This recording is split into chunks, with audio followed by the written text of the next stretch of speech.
Matindi po ang pasabog ni Winnie Monsod sa 40th anniversary ng It's a People Power ngayong araw, mga kababayan po natin. Si Winnie Monsod ay kilalang ekonomista, broadcaster, columnist at naglingkod din sa gobyerno noong kanyang kabataan. At ang kanyang sinasabi, ang pinakamataas na korupsyon ay under Marcos Sr. at Marcos Jr.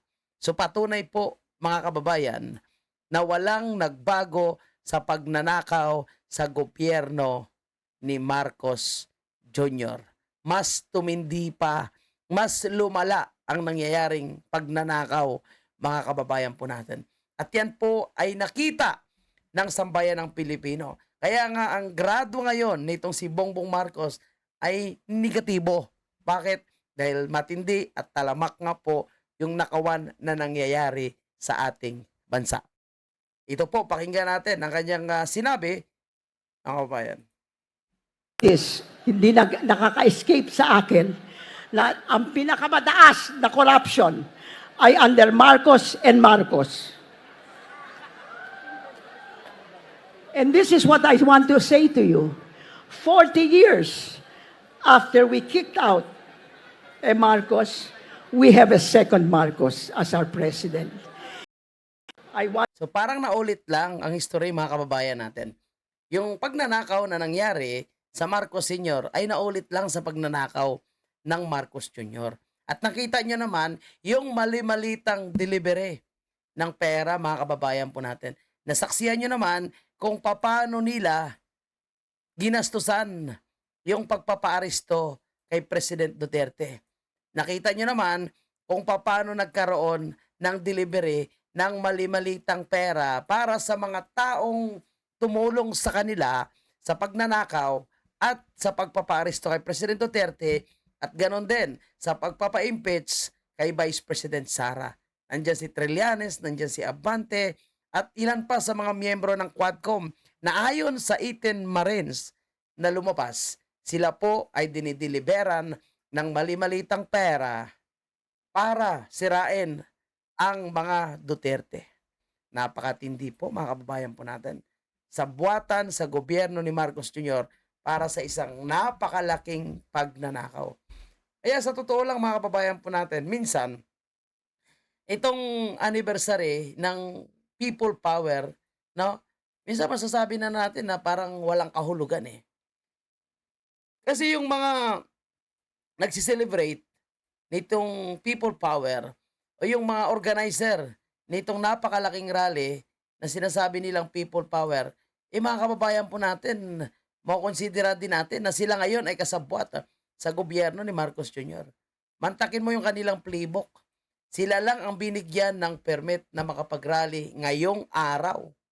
So bakit sila lang? Diba? At ayaw nila na magsigaw ng Marcos resign, walang patalsikin si Bongbong Marcos, pero allowed na sumigaw ng Sara resign at impeach Sara. Maliban na lang siguro sa ilang mga komunista talaga na namilit na pumasok at may mga placard na Marcos panagutin, Duterte singilin. So yan ang mga nakikita natin. Pero kung titingnan po natin, sa ngayon, halos magkakasabwat talaga. Yung mga magnanakaw na pink, dilaw, at ang Marcos at karyado nito ni Marcos Jr. At hindi nila madidinayan dahil 1.4 trilyon na pera ng taong bayan yun nawawala.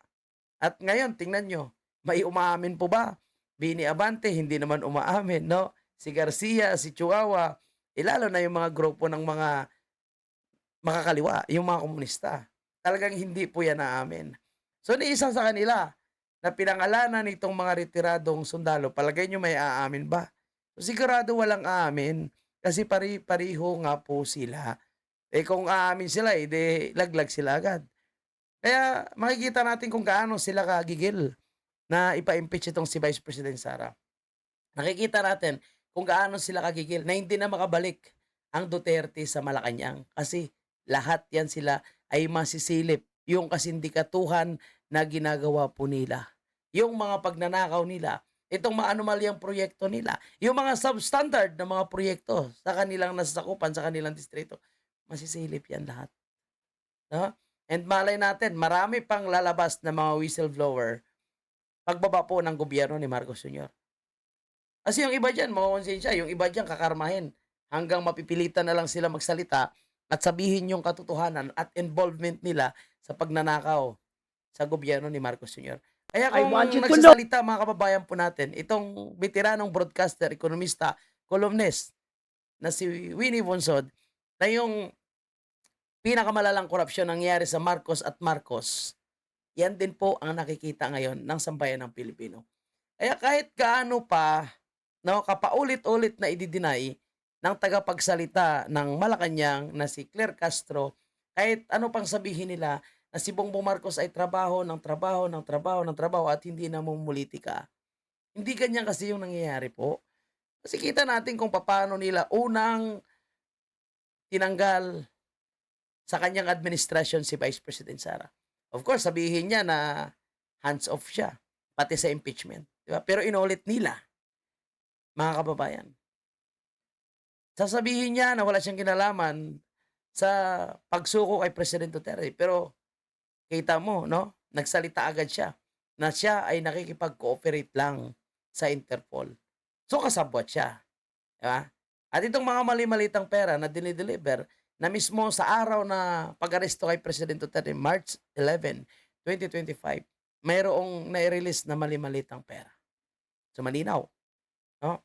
At ang sinasabi rin ni Claire Castro na trabaho ng trabaho si Bongbong Marcos, nakita naman natin, kahit infrastructure project, wala po siyang nagawa.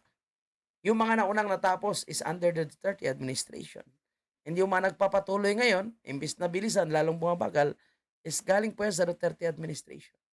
So ano yung proyekto niya? 20 pesos na bigas, hindi naman lahat nakaka-avail. Libreng sakay sa LRT, MRT. Minsan, ano pa yung mga nilibre niya? No? Yung zero billings niya. Na ang sabi nga ng mga taga-ospital, dadaan ka muna sa butas ng karayom at hindi lahat ay may libreng ospital. And nababawasan pa nga yung pondo ng Malasakit Center.